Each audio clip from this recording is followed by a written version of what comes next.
Digital ಮಾಧ್ಯಮಗಳ ಕಾರ್ಯಚಟುವಟಿಕೆಗಳಲ್ಲಿ ಕೇಂದ್ರದ ಹಸ್ತಕ್ಷೇಪವಿಲ್ಲ. Walk ಸ್ವಾತಂತ್ರ್ಯ ದೇಶದ ಪ್ರತಿಯೊಬ್ಬ ಪ್ರಜೆಯ ಹಕ್ಕು. ಕೇಂದ್ರ ಸರ್ಕಾರ ಯಾವತ್ತೂ ವಾಕ್ ಸ್ವಾತಂತ್ರ್ಯಕ್ಕೆ ಚ್ಯುತಿ ಬರುವ ಕೆಲಸವನ್ನ ಮಾಡುವುದಿಲ್ಲ ಎಂದು ಕೇಂದ್ರ ಕೌಶಲ್ಯ ಅಭಿವೃದ್ಧಿ ತಂತ್ರಜ್ಞಾನ ರಾಜ್ಯ ಸಚಿವ ರಾಜೀವ್ ಚಂದ್ರಶೇಖರ್ ಹೇಳಿದ್ದಾರೆ. ಅವರು ಪುತ್ತೂರಿನಲ್ಲಿ ಮಾಧ್ಯಮ ಪ್ರತಿನಿಧಿಗಳೊಂದಿಗೆ ಮಾತನಾಡಿದರು. ಡಿಜಿಟಲ್ ಮಾಧ್ಯಮಗಳೇ ಅದರ ಬಳಕೆದಾರರ ಹೊಣೆಗಾರಿಕೆ ವಹಿಸಬೇಕಾಗಿದೆ. ಬಳಕೆದಾರರ ಹಿತ ಕಾಯುವ ಕೆಲಸ ಕೇಂದ್ರ ಸರ್ಕಾರ ಮಾಡಲಿದೆ. ಈ ನಿಟ್ಟಿನಲ್ಲಿ ಡಿಜಿಟಲ್ ಮಾಧ್ಯಮಗಳು ತಮ್ಮ ಹೊಣೆಗಾರಿಕೆಯ ಯಾವುದೇ ಲೋಪವಿಲ್ಲದೆ ನಿರ್ವಹಿಸಬೇಕು. ಈ ನಿಟ್ಟಿನಲ್ಲಿ ಕೇಂದ್ರ ಸರ್ಕಾರ ಕೆಲವು ನಿಯಮಗಳನ್ನು ಜಾರಿಗೆ ತಂದಿದೆ ಎಂದರು.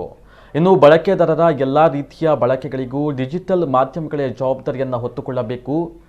ಡಿಜಿಟಲೈಸೇಷನ್ ಭಾರತದಲ್ಲಿ ಅತ್ಯಂತ ಪರಿಣಾಮಕಾರಿಯಾಗಿ ಕಾರ್ಯವನ್ನು ನಿರ್ವಹಿಸ್ತಾ ಇದೆ. ಕೋವಿಡ್ನಂತಹ ಸಂಕಷ್ಟದ ಸಮಯದಲ್ಲಿ ಡಿಜಿಟಲೈಸೇಷನ್ ಭಾರತದಲ್ಲಿ ಅತ್ಯಂತ ಉಪಯುಕ್ತ ಕಾರ್ಯನಿರ್ವಹಿಸಿದೆ.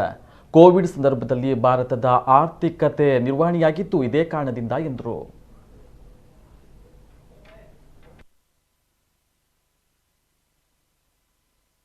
ನಮ್ಮ government prime minister Narendra Modi ji government ಒಂದು ವೆರಿ ಕ್ಲಿಯರ್ ಇದೆ. We will not interfere with the right to free speech. ನಮ್ದು policies are about creating accountability. ಎರಡು ಕಾನ್ಸೆಪ್ಟ್ ಇದೆ, ಯೂಸರ್ ಸೇಫ್ಟಿ ಮತ್ತು ಯೂಸರ್ ಅಕೌಂಟಬಿಲಿಟಿ.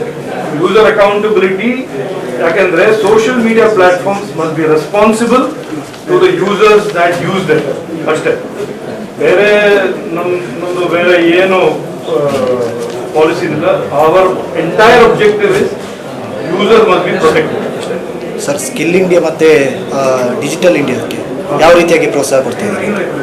ಡಿಜಿಟಲ್ ಇಂಡಿಯಾ ನೋಡ್ತೀರಾ, during Covid it is because of digital India ನಮ್ದು economy ಎಲ್ಲ was continuing to operate.